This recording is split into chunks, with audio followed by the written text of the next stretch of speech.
Hello दोस्तों, आज हम हाल ही में रिलीज हुई वेब सीरीज सारे जहां से अच्छा की स्टोरी को एक्सप्लेन करेंगे, जिसके फर्स्ट एपिसोड की शुरुआत 1970 के दशक से होती है, जिस दौरान यूएस, रसिया और चाइना के बीच न्यूक्लियर बम बनाने की होड़ मची हुई थी। एंड फिर सीन एक रेडियो इंटरव्यू का होता है, जहां भारत के मशहूर वैज्ञानिक डॉक्टर होमी जहांगीर भाभा बताते हैं कि भारत को भी न्यूक्लियर बम बनाने के बारे में सोचना चाहिए, क्योंकि भारत एक जिम्मेदार और सतर्क देश है। और मैं आपसे ये वादा करता हूँ कि अगर हमारे पीएम साहब मुझे परमिशन दे तो मैं अगले 18 महीनों में ही इंडिया को न्यूक्लियर पावर बना सकता हूँ। आगे भाभा का यह स्टेटमेंट यूएसए के सीआईए हेडक्वार्टर्स तक पहुँच जाता है और वहाँ खलबली मच जाती है। उन्हें डर सताने लगता है कि कहीं इंडिया सबसे आगे न निकल जाए। एंड फिर सीन दिल्ली में इंटेलिजेंस के सबसे काबिल ऑफिसर विष्णु शंकर का होता है, जिन्हें यूएस एम्बेसी में काम करने वाली ऑफिसर फेडरल के बारे में इन्फो मिलती है कि वो सीआईए की जासूस है। जिसके बाद विष्णु फेडरल पर नज़र रखने लगता है और एक रात वो चुपके से उसके रूम में घुसकर छानबीन करने लगता है, जहां उसे एक सादे पेपर पर कुछ सीक्रेट मैसेज मिलता है। आगे विष्णु उस मैसेज को डिकोड करता है और उसे पता चल जाता है कि डॉक्टर होमी जहांगीर भाभा को 24 जनवरी को मारने के लिए सीआईए एजेंट क्राउली लेबनान गया है। इसलिए विष्णु डॉक्टर भाभा के ट्रैवल प्लान को स्टडी करके उन्हें वियना पहुंचने से पहले बेरूत में ही रोकने के लिए अपने डायरेक्टर विश्वनाथ से बात करता है। लेकिन तब तक फ्लाइट को निकले 15 मिनट हो चुका था और तभी खबर आती है कि डॉक्टर होमी जहांगीर भाभा की प्लेन क्रैश में मौत हो गई। मौत की खबर से सबसे ज़्यादा दुख विष्णु को हुआ था, क्योंकि उसे लगता था कि अगर हम 15 मिनट पहले होते तो शायद भाभा की जान बच जाती। डॉक्टर भाभा के मरते ही इंडिया का न्यूक्लियर पावर बनने का सपना अधूरा रह गया। इसलिए एनिमी कंट्रीज पर पकड़ बनाए रखने के लिए आर्यन काव के नेतृत्व में रा का गठन किया गया, जिसे चलाने की जिम्मेदारी विष्णु शंकर को सौंपी गई। जिसके बाद हम दुश्मन से एक कदम आगे चलने लगे और उसका नतीजा यह हुआ कि हम 1971 की जंग जीत गए। जिसके बाद हुआ शिमला समझौता, तो एक शांति समझौता था, लेकिन पाकिस्तान के लिए यह शिमला समझौता जहर का घूंट पीने जैसा था, जिसकी भनक काव सर को लग गई थी कि पाकिस्तान जरूर कोई ना कोई कायरस्तानी जरूर करेगा। एंड फिर सीन पाकिस्तानी पीएम भुट्टो का होता है, जो अजीज नाम के आदमी से कहते हैं कि हम इसका जवाब इंडिया को न्यूक्लियर बम से देंगे। दूसरी तरफ काव सर पीएम से मिलकर बताते हैं कि पाकिस्तान इस हार का बदला जरूर लेगा, इसलिए हमें सतर्क रहना चाहिए। एंड फिर सीन पाकिस्तान का होता है, जहां आधी रात में ही पीएम भुट्टो पाकिस्तान के टॉप साइंटिस्टों की मुल्तान डिजर्ट में मीटिंग करता है और उन्हें जल्द से जल्द पाकिस्तान का पहला न्यूक्लियर बम बनाने का आदेश देता है। और इन साइंटिस्टों की सुरक्षा की जिम्मेदारी पाकिस्तान के सबसे खास आईएसआई चीफ मुर्तजा मलिक को देता है। जिसके बाद सीन मुर्तजा मलिक का होता है, जो 10 जासूसों को पकड़कर मौत के घाट उतार देता है। एंड फिर हमें आर्मी हेडक्वार्टर्स में ऑफिसर नौशाद अहमद को दिखाया जाता है, जिनके ऑफिस से भी एक स्पाई पकड़ा जाता है। वहीं हमें पता चलता है कि ऑफिसर नौशाद अहमद इंडिया के लिए काम करता है, क्योंकि रा के पास उनकी ऐसी सीक्रेट जानकारी थी जो वो किसी भी कीमत पर छुपाना चाहता था। आगे नौशाद विष्णु को मैसेज भेजता है कि आईएसआई ऑफिसर मुर्तजा पाकिस्तान में छिपे जासूसों को चुन चुन कर मार रहा है, जिसमें उसने 4 मोसाद, 2 सीआईए और 3 केजीबी एजेंटों को मौत के घाट उतार दिया है। विष्णु ये सारी इन्फो काव सर को देता है, जो कहते हैं कि पाकिस्तान कुछ बड़ा प्लान कर रहा है। जिसके बाद विष्णु काफी छानबीन करने लगता है। दूसरी तरफ भुट्टो न्यूक्लियर प्रोजेक्ट के लिए फंड जुटाने में लग जाता है। एंड फिर सीन विष्णु का होता है, जिसे अपने रिसोर्सेज से पता चल जाता है कि भुट्टो न्यूक्लियर बम बनाने की तैयारी में है। वो सारी बात काव सर को बता देता है और पाकिस्तान जाने की डिमांड करता है। दूसरी तरफ भुट्टो को लीबिया के लीडर मुअम्मर गद्दाफी से $20 मिलियन की फंडिंग मिल जाती है। एंड फिर सीन बुडापेस्ट में काउसर का होता है, जिन्हें एक अंग्रेज प्रूफ दिखाकर क्लियर कर देता है कि पाकिस्तान सच में न्यूक्लियर बम बना रहा है। जिसके तुरंत बाद काउसर विष्णु की पोस्टिंग इस्लामाबाद एम्बेसी में करा देती हैं, ताकि वो पाकिस्तान को न्यूक्लियर बम बनाने से रोक सके, नहीं तो अंतिम विश्व युद्ध हो जाएगा। आगे विष्णु की शादी मोहिनी नाम की लड़की से हो जाती है। दूसरी तरफ हमें पता चलता है कि मुर्तजा और नौशाद का एक दूसरे के साथ पारिवारिक संबंध है। अगले दिन विष्णु अपनी पत्नी मोहिनी को लेकर इस्लामाबाद के लिए निकल जाता है, लेकिन इस्लामाबाद एयरपोर्ट से बाहर निकलते ही जो गाड़ी विष्णु को पिक करने आई थी उस पर लिखा था कि वी आर वाचिंग यू, जिसे देखकर विष्णु और उसकी पत्नी मोहिनी थोड़ा घबरा जाते हैं। इसी के साथ पहला एपिसोड खत्म हो जाता है। दूसरे एपिसोड की शुरुआत मुर्तजा से होती है, जिसके हत्थे एक जुनैद नाम का स्पाई लग जाता है। वह उसे पैर में गोली मार देता है। तब जुनैद बताता है कि पाकिस्तान का एक बड़ा आर्मी अफसर इंडिया के लिए काम करता है, लेकिन मुझे उसका नाम नहीं पता। आगे मुर्तजा उसे गोली मार देता है। एंड फिर सीन इस्लामाबाद के एक सीक्रेट ऑफिस का होता है, जहां विष्णु का एम्बेसी कलीग विष्णु को पाकिस्तान में एक्टिव उन एजेंट्स के बारे में बताता है जो इंडिया के लिए काम करते थे। उनका नाम नौशाद, जुनैद और रफीक था। नौशाद पाकिस्तानी आर्मी में ब्रिगेडियर था, जबकि रफीक कराची का टॉप ब्रोकर बन चुका था, जो पाकिस्तानी अफसरों के पैसों को काले से सफेद करता था। आगे विष्णु बुडापेस्ट में नौशाद से मीटिंग करता है और उससे कहता है कि मैं तुम्हें और तुम्हारे बीवी बच्चों को एक नए देश में नई पहचान के साथ सेटल करवा दूंगा। बदले में तुम्हें वो लोकेशन बतानी होगी जहां न्यूक्लियर बम बन रहा है।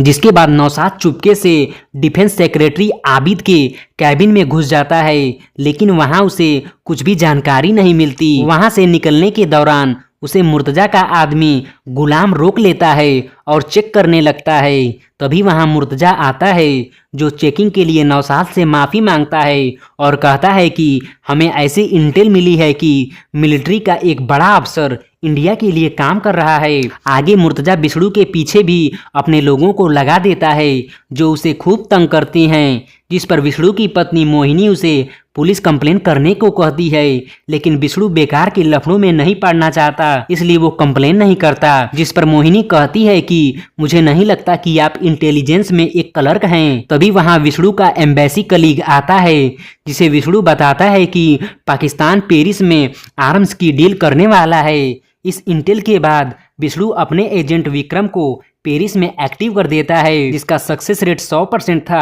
आगे विक्रम विष्णु को इंटेल देता है कि Pakistani arbitrator Bilal French arms broker से डील कर रहा है। ये सारी इन्फो विष्णु काउसर को देता है, जो उसे पता करने को कहते हैं कि कौन से आर्म्स की डील हो रही है, पता करो। एंड फिर सीन मुर्तजा का होता है, जो अपनी बेटी रुखसार के बर्थडे के लिए नौशाद के परिवार को इनवाइट करने उसके घर जाता है। बातों बातों में मुर्तजा बताता है कि आबिद सर को भी इनवाइट करने जाना है, जिस पर नौशाद कहता है कि मुझे उनसे मिलने जाना है, इसलिए कार्ड दे दो, मैं उन्हें दे दूंगा।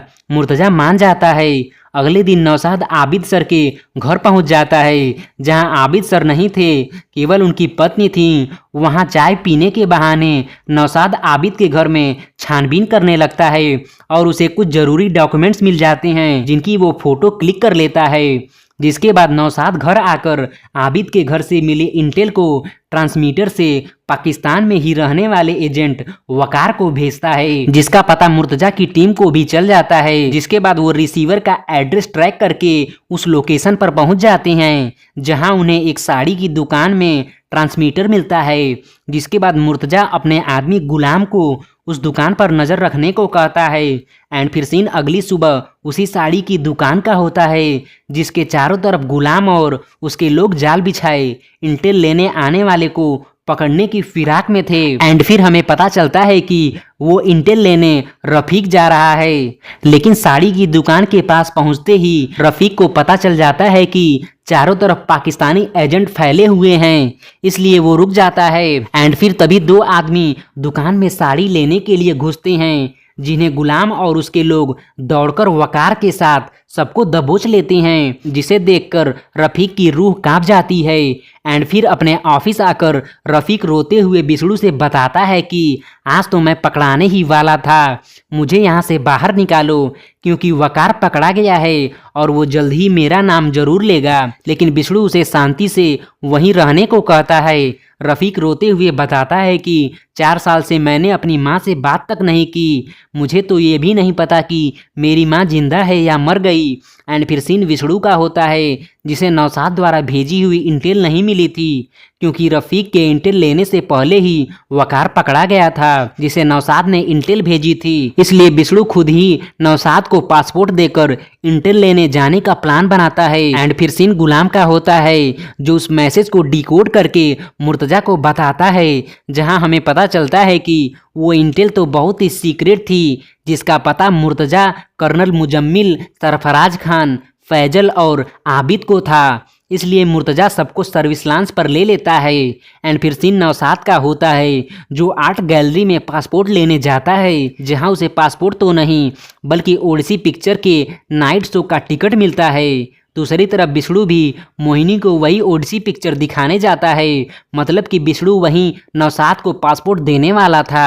आगे हमें मुर्तजा के घर वालों को डिनर करते हुए दिखाया जाता है, जहां मुर्तजा की बेटी रुखसार, जो कि नौशाद की बेटी रूबीना की क्लासमेट थी, वो अपने पापा से कंप्लेन करती है कि आप तो हमें कहीं घुमाने नहीं ले जाते, जबकि नौशाद चाचू तो रूबीना को सरप्राइज छुट्टी पर यूरोप ले जा रहे हैं। उनका सामान भी पैक हो गया है। सामान पैक होने की बात से मुर्तजा को याद आता है कि जब वो नौशाद को रुखसार के बर्थडे पर इनवाइट करने गया था तो वहाँ 3 बैग पैक थे।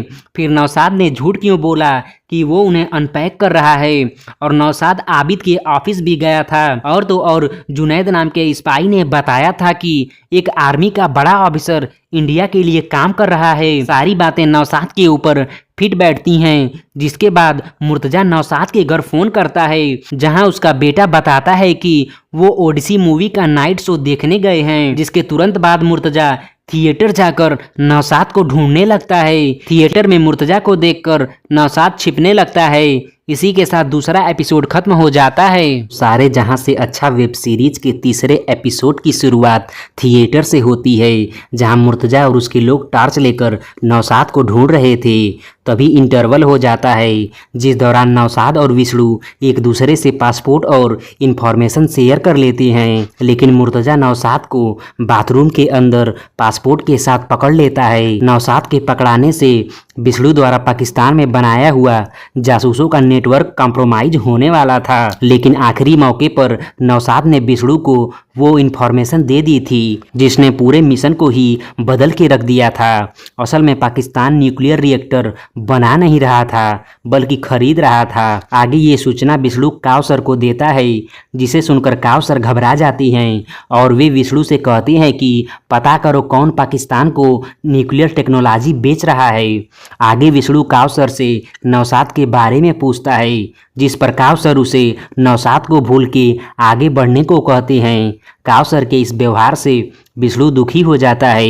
एंड फिर सीन मुर्तजा के खास आदमी गुलाम का होता है, जो नौशाद को टॉर्चर करके उसके नेटवर्क के बारे में पूछता है। एंड फिर सीन भुट्टो और मुर्तजा का होता है, जहां भुट्टो मुर्तजा से कहता है कि इस न्यूक्लियर प्रोग्राम के लिए बहुत रकम खर्च हो चुकी है और हम इसे बदल नहीं सकते। तुम नौशाद के साथ कुछ भी करो, लेकिन पाकिस्तान के न्यूक्लियर प्रोग्राम को कैसे भी सिक्योर करो। एंड फिर सीन नौशाद का होता है, जिसे मुर्तजा कहता है कि मेरे अब्बा ने आपको अपने बेटे जैसा माना था और आपने हमें ये सिला दिया। तब नौशाद रोते हुए बताता है कि इंडियंस के पास मेरे बेटे अल्तमास की किसी लड़के के साथ इंटीमेट होने की फोटोज थी, जो अगर बाहर आ गई तो अल्तमास की ज़िंदगी बर्बाद हो जाएगी। उन तस्वीरों के दम पर ही उन्होंने मुझे ब्लैकमेल करके सब कुछ करवाया। आगे नौशाद कहता है कि मुर्तजा मेरे बच्चों का ख्याल रखना और मुझे गोली मार दो, नहीं तो जब आवाम को मेरे बारे में पता चलेगा तो वो मेरे ऊपर थूकेंगे और मेरे परिवार का जीना हराम कर देंगे। एंड फिर मुर्तजा रोते हुए नौशाद को गोली मार देता है। दूसरी तरफ बिष्णु पाकिस्तान के न्यूक्लियर प्रोग्राम को इंटरनेशनल लेवल पर रोकने की तैयारी करता है, जिसमें रा के एजेंट विक्रम की हेल्प मोसाद की टॉप ऑपरेटिव मरियम करती है, क्योंकि पाकिस्तान का न्यूक्लियर प्रोग्राम जितना इंडिया के लिए खतरनाक था उतना इजराइल के लिए भी। आगे विष्णु को पता चल जाता है कि बिलाल पेरिस के BFCI बैंक के माध्यम से फंड ट्रांसफ़र करके चार्ल्स डेक्लॉट से आर्म्स की डील कर रहा है। चूँकि BFCI बैंक मनी लॉन्ड्रिंग का अड्डा था और ये बात बिष्णु को खटकने लगती है। आगे बिष्णु रफ़ीक को फ़ोन करके पाकिस्तान के BFCI बैंक के लास्ट 6 महीने के सारे अकाउंट्स के लेजर की डिमांड करता है। एंड फिर सीन काउसर का होता है, जो बिष्णु से पाकिस्तान की फेमस रिपोर्टर फातिमा को रा के लिए काम करने के लिए मनाने को कहते हैं। असल में फातिमा एनर्जी चीफ मुनीर खान की भतीजी थी, जो भुट्टो सरकार के एकदम खिलाफ थी। जिसके बाद विष्णु फातिमा से मिलने जाता है और उसे राजगोपालन से इंटरव्यू कराने का ऑफर देता है। जिसके बाद ड्रिंक करते हुए विष्णु और फातिमा एक दूसरे से खूब बातें करते हैं। एंड फिर सीन रफ़ीक का होता है, जिसका रिजवान नाम का पाकिस्तानी पुलिस दोस्त एक पार्टी में BFCI के बैंक मैनेजर पारिजात से 50,000 रुपये के बदले लेजर की बात कराने ले जाता है। लेकिन रफ़ीक उस पार्टी में मुर्तजा को देखकर घबरा जाता है और डील किए बिना ही वहां से बाहर निकल जाता है। अगले दिन रफ़ीक से मिलने रिजवान आता है, जो उससे पार्टी से भागने की वजह पूछता है। तब रफ़ीक उससे कहता है कि मैं एक दलाल हूं और मुर्तजा एक टॉप ऑफिसर है, इसलिए मुझे उसके सामने आने में शर्म आ रही थी। जिस पर रिजवान कहता है कि मैंने पारिजात से 75,000 रुपये में लेजर की डील कर ली है। आगे रफ़ीक पाकिस्तानी अथॉरिटी की नाक के नीचे से लेजर्स को फ्रूट्स की पेटी में भरकर बिष्णु के पास सप्लाई करने लगता है। जिन लेजर्स को स्टडी करने पर पता चल जाता है कि बिलाल पाकिस्तान से करोड़ों डॉलर पेरिस के BFCI बैंक में ट्रांसफ़र कर रहा है। एंड फिर सीन पेरिस में विक्रम का होता है, जिसे बिष्णु पेरिस के BFCI बैंक के डिटेल्स को किसी भी कीमत पर लाने की डिमांड करता है। जिसके बाद विक्रम मरियम और अन्य 2 की सहायता से बैंक में चोरी करने घुस जाता है, जहां उन्हें पता चलता है कि फ्रांस की एजियन इंडस्ट्रीज को ही बिलाल ने सारा पैसा ट्रांसफ़र किया है, जो कि पाकिस्तान के लिए न्यूक्लियर बम तैयार कर रही थी। इसी के साथ तीसरा एपिसोड समाप्त हो जाता है। चौथे एपिसोड की शुरुआत फातिमा खान की न्यूज एजेंसी हकीकत से होती है, जहां इनकम टैक्स वाले छापा मार देते हैं, जिसकी मेन वजह फातिमा का सरकार के खिलाफ लिखना था। एंड फिर सीन रिजवान के घर का होता है, जहां रिजवान रफ़ीक को अपनी बहन नसीम की बाहों में लिपटे देख लेता है। जिस पर रिजवान रफ़ीक से नसीम से शादी करने की बात करता है, जिस पर रफ़ीक नसीम से शादी करने को तैयार हो जाता है। एंड फिर सीन एक पार्टी का होता है, जहां विष्णु अपनी पत्नी मोहिनी के साथ जाता है। असल में विष्णु उस पार्टी में फातिमा से मिलने गया था। फातिमा राजगोपालन के साथ इंटरव्यू के लिए विष्णु का धन्यवाद करती है और पूछती है कि तुम मेरे ऊपर इतना मेहरबान क्यों हुए हो। तब विष्णु बताता है कि मैं रा का एजेंट हूं और भुट्टो साहब न्यूक्लियर बम बनवा रहे हैं, जो कि पाकिस्तान के लिए बहुत ही घातक है। पाकिस्तान को तो एजुकेशन, इंफ्रास्ट्रक्चर इत्यादि की ज़रूरत है। तुम्हें पाकिस्तान को बर्बाद होने से रोकना होगा। और हाँ, इंडियन गवर्नमेंट न्यूक्लियर बम नहीं बना रही है, वो तो NPT पर भी सिग्नेचर करने को तैयार है। अगर तुम मेरे साथ काम करना चाहती हो तो अपने न्यूज़पेपर में एक शादी का ऐड दे देना, मैं समझ जाऊंगा।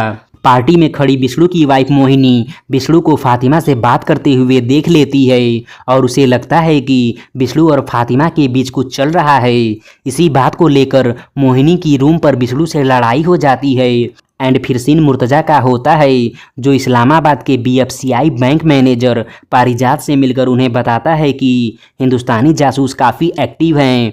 आपके बैंक से हमारे बहुत से इंटरनेशनल ट्रांजैक्शन हुए हैं, जिन्हें आप सीक्रेट ही रखिएगा। मुर्तजा की बातें सुनकर पारिजात डर जाता है, क्योंकि उसने हाल ही में 6 महीने का लेजर रिजवान को बेचा था। मुर्तजा के जाते ही पारिजात रिजवान को फ़ोन करके लेजर के बारे में पूछता है। तब रिजवान रफ़ीक को बुलाकर पूछता है कि तूने लेजर का क्या किया, जिस पर रफ़ीक बहाने बनाने लगता है।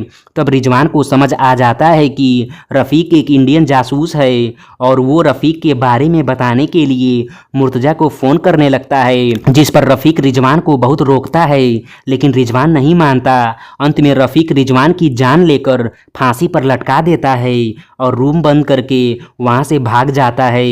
इसी के साथ चौथा एपिसोड खत्म हो जाता है। तो सारे जहां से अच्छा वेब सीरीज के 5वें एपिसोड की शुरुआत 4 साल पहले पंजाब के पठानकोट में स्थित एक पुलिस स्टेशन से होती है, जहां सुखबीर उर्फ रफ़ीक जेल में बंद था। वहां विष्णु जाकर सुखबीर से बताता है कि मैं तुम्हें यहां से निकाल सकता हूं, बदले में तुम्हें हमें अपना 5 साल देना होगा, नहीं तो तुम शहीद के बेटे नहीं बल्कि तुम्हारी माँ उग्रवादी की माँ कहलाएगी। असल में सुखबीर एक ब्रोकर था जिसने एक हांगकांग की कंपनी में इन्वेस्ट किया था, जो कि असल में एक मिलिटेंट ग्रुप था। इसलिए मिलिटेंट ग्रुप में इन्वेस्ट करने के जुर्म में पुलिस ने सुखबीर को उग्रवादी समझकर जेल में डाल दिया था। एंड फिर सुखबीर अपनी माँ के लिए राज ज्वाइन करने के लिए तैयार हो जाता है, लेकिन सुखबीर की एक खास बात थी कि उससे बातों में कोई नहीं जीत सकता था। एंड फिर सीन प्रेजेंट में रिजवान के घर मातम का होता है, जहां रफ़ीक जाता है और नसीम को सांत्वना देता है,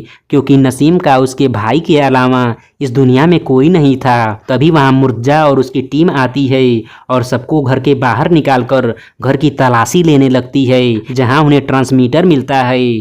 तब हमें पता चलता है कि बैंक मैनेजर पारिजात ने अपने आप को बचाने के लिए मुर्तजा को बता दिया था कि रिजवान एक रा का जासूस है।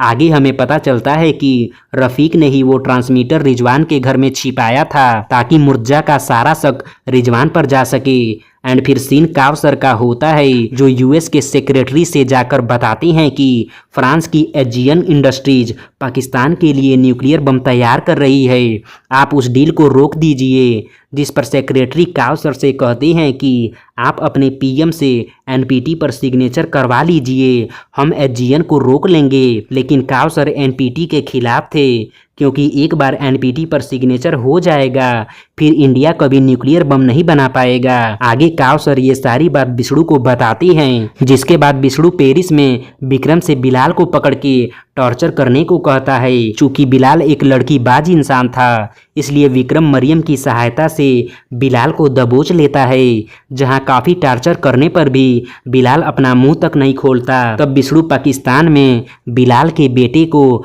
रफ़ीक की सहायता से गन पॉइंट पे रख के टॉर्चर करवाता है। तब बिलाल बताता है कि $50 मिलियन में एजियन इंडस्ट्रीज से न्यूक्लियर डील हो चुकी है, जिसका ट्रांसपोर्टेशन ओशियानिक शिपमेंट के थ्रू पाकिस्तान में होगा, लेकिन मुझे डिलीवरी डेट नहीं पता है। आगे विक्रम बिलाल को जान से मार देता है। दूसरी तरफ मुर्तजा को पता चल जाता है कि रा की हेल्प मोसाद कर रही है। एंड फिर सीन फातिमा के एक रिपोर्टर का होता है, जो फातिमा को बताता है कि भुट्टो सरकार के सत्ता में आने से जंग छिड़ चुकी है, जिसमें हजारों बलूची लोग गवर्नमेंट द्वारा मारे जा चुके हैं। शुक्र है कि पाकिस्तान के पास न्यूक्लियर बम नहीं है, नहीं तो भुट्टो तबाही मचा देता। सारी बातें सुनकर फातिमा सोच में पड़ जाती है। दूसरी तरफ भुट्टो को यूएस सेक्रेटरी का फोन आता है कि आप अपने न्यूक्लियर प्रोग्राम को बंद कर दीजिए। जिसके बाद भुट्टो मुर्तजा से कहता है कि बिलाल के मरने से तुम्हारा प्लान कंप्रोमाइज हो गया है, जल्द से जल्द न्यूक्लियर प्रोग्राम के कार्गो की डिलीवरी पूरी कर लो, अगर थोड़ी भी गड़बड़ हो गई तो मुर्जा तुम थार के रेगिस्तान जाकर अपना सर काट लेना। दूसरी तरफ सीन विष्णु के ऑफिस का होता है, जहां विष्णु न्यूज़पेपर में शादी का ऐड देखकर खुश हो जाता है, जिसका मतलब था कि फातिमा रा के लिए काम करने को तैयार है। एंड फिर सीन फ्रांस में केजियन इंडस्ट्रीज का होता है, जहां मुर्जा सिक्योरिटी टाइट कर देता है। आगे मुर्जा के प्लान के अनुसार केजियन इंडस्ट्रीज से 22 ट्रक निकलते हैं, लेकिन न्यूक्लियर कार्गो केवल 3 ट्रकों में था। मुर्जा शिपमेंट को गांव देहात के रास्ते से ले जाता है ताकि फ्रेंच गवर्नमेंट को भनक तक न लगे। दूसरी तरफ विष्णु को भी पता चल चुका था कि कार्गो निकल चुका है, लेकिन उन्हें काउसर की परमिशन नहीं थी, इसलिए वे कार्गो को फ्रांस में टच तक नहीं कर पाते। दूसरी बात कि कार्गो सी रूट से पाकिस्तान जाने वाला था, जिसे डिलीवर करने की जिम्मेदारी फ्रांस की सबसे बड़ी शिपिंग कंपनी ओशियानिक के जिम्मे थी, जिसका कोई भी शिप डायरेक्ट पाकिस्तान नहीं जाता था। अब विष्णु के पास एकमात्र रास्ता था कि वो कार्गो को पाकिस्तानी पोर्ट पर लैंड करते हुए इंटरसेप्ट करे। लेकिन विष्णु को एक बात पता था कि मुर्जा कार्गो को कराची जैसे व्यस्त पोर्ट पर नहीं उतारेगा, वो कार्गो को गद्दानी पोर्ट पर ही लाएगा, क्योंकि हाल ही में गद्दानी पोर्ट पर क्रेन इंस्टॉल किया गया था और वहां पर ज़्यादा भीड़ नहीं रहती। लेकिन विष्णु के लिए सबसे बड़ी समस्या यह थी कि उसे एग्जैक्ट डिलीवरी डेट नहीं पता था। इसी के साथ 5वां एपिसोड खत्म हो जाता है। 6वें एपिसोड की शुरुआत फातिमा से होती है, जिसके पास विष्णु रफीक के द्वारा एक पेन रिकॉर्डर भेजता है, क्योंकि कल उसे मुनीर खान ने मिलने के लिए बुलाया था। अगले दिन फातिमा अपने चचा मुनीर खान से मिलने जाती है, जहां मुनीर खान उसे पाकिस्तान के न्यूक्लियर प्रोग्राम की न्यूज पब्लिश करने के लिए खूब डांटता है। वहां फातिमा कहती है कि मैंने तो केवल सच लिखा है, जिस पर मुनीर उसे कल के पेपर में माफीनामा छापने को कहता है, जिस दौरान फातिमा पानी का गिलास गिरा देती है, जिस पर मुनीर अपने पीए जैस्मीन को बुलाने बाहर जाता है। उसी दौरान फातिमा मुनीर के पेन केस में अपना रिकॉर्डर वाला पेन ऑन करके रख देती है और जाते हुए कहती है कि मैं माफीनामा नहीं छापूंगी। मुनीर खान से फातिमा की मीटिंग की खबर जब मुर्जा को चलती है तो वो मुनीर खान से मिलने जाता है और उन्हें डांटता है कि मैंने आपको मना किया था किसी से मिलने के लिए, फिर आप रिपोर्टर से क्यों मिले। ये सारी बातें विष्णु पेन रिकॉर्डर के माध्यम से सुन रहा था। आगे बातचीत के दौरान मुर्जा बताता है कि डिलीवरी डेट 15 तारीख को है, जिस पर मुनीर कहता है कि आपके सिक्योरिटी में लगे सेंध की वजह से मुझे नहीं लगता है कि ये डिलीवरी 15 तारीख तक पूरी हो पाएगी। तब मुर्जा बताता है कि जब तक कार्गो पाकिस्तान नहीं पहुंच जाता तब तक आप अपना मुंह बंद रखिए। चूंकि डिलीवरी में 5 ही दिन बचे थे, इसलिए विष्णु पूरी प्लानिंग करके काव सर को बताता है कि आईएसआई रिएक्टर को डिसमेंटल करके ला रही है, इसलिए उसमें कोई भी रेडियो एक्टिव नहीं होगा। अब आप मुझे खुली छूट दे दीजिए, क्योंकि मैं उस रिएक्टर को ही ब्लास्ट करने वाला हूं, जिसके लिए मैंने कोवर्ट टीम तैयार कर ली है, जिसमें यासिर अब्बास वेपन एक्सपर्ट है, रघुवीर Singh sharp shooter, Udaybhan Singh explosive expert और चौथा इंसान रफीक मतलब सुखबीर है। एंड फिर हमें गद्दानी पोर्ट दिखाया जाता है, जो कि आर्मी का कंटोनमेंट बन चुका था। आगे रफीक चारों ट्रकों को उड़ाने के लिए 45 केजी आरडीएक्स की व्यवस्था करता है। दूसरी तरफ मुर्जा को पता चल जाता है कि विष्णु 2 दिनों से गायब है, इसलिए वो विष्णु का फोटो सारे चेक पॉइंट पर सर्कुलेट करके पकड़ने का आदेश देता है और सिक्योरिटी डबल कर देता है। एंड फिर हमें पता चलता है कि विष्णु की टीम कार्गो लदे ट्रकों के गुजरने वाले रास्ते के नीचे बने टनल को उड़ाने की तैयारी में है। वहीं विष्णु सुखबीर से कहता है कि इस मिशन के पूरा होने के बाद तुम्हें और नसीम को कहीं दूसरे देश में सेटल कर दूंगा। एंड फिर अगली शाम 5 बजे पांचों टनल में आरडीएक्स प्लांट करने लगती हैं। दूसरी तरफ ओशियानिक शिप पोर्ट पर पहुंच जाती है। एंड फिर सीन टनल का होता है, जहां पाकिस्तानी सैनिक आ जाते हैं, जिन्हें विष्णु की टीम मार गिराती है। लेकिन एक सैनिक मुर्जा को मुठभेड़ की सूचना दे देता है, जिसके बाद मुर्जा वॉकी टॉकी पर बैकअप भेजने की बात करता है, जिस पर विष्णु कहता है कि अब हमें शिप पर ही अटैक करना होगा। आगे विष्णु और रफीक को छोड़कर यासिर, रघुवीर और उदयभान पाकिस्तानी सैनिकों की वर्दी पहन लेते हैं। विष्णु उन्हें बता देता है कि कार्गो पर रेडियो एक्टिव का सिंबल बना होगा, उसी कंटेनर को उड़ाना है। एंड फिर विष्णु वाच टावर में पोजीशन ले लेता है और रफीक पता नहीं कौन सा काम करने के लिए सबसे अलग निकल जाता है।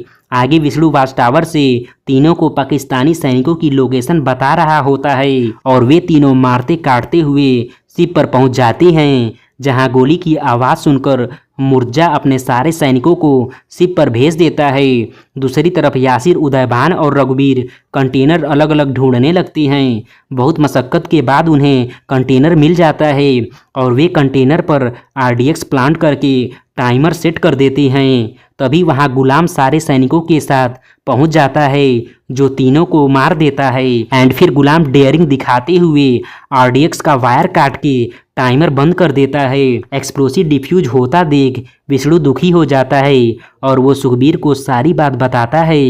दूसरी तरफ मुर्जा खुश होकर कार्गो की अनलोडिंग करवाने लगता है। एंड फिर सीन सुखबीर का होता है, जो बचे हुए आरडीएक्स को बोट पर लोड करके अपने जान की परवाह किए बिना ही शिप में घुसा देता है। टक्कर लगने से आरडीएक्स ब्लास्ट हो जाता है और फिर पूरा शिप कार्गो सहित ब्लास्ट हो जाता है। उस ब्लास्ट में मुर्जा घायल हो जाता है।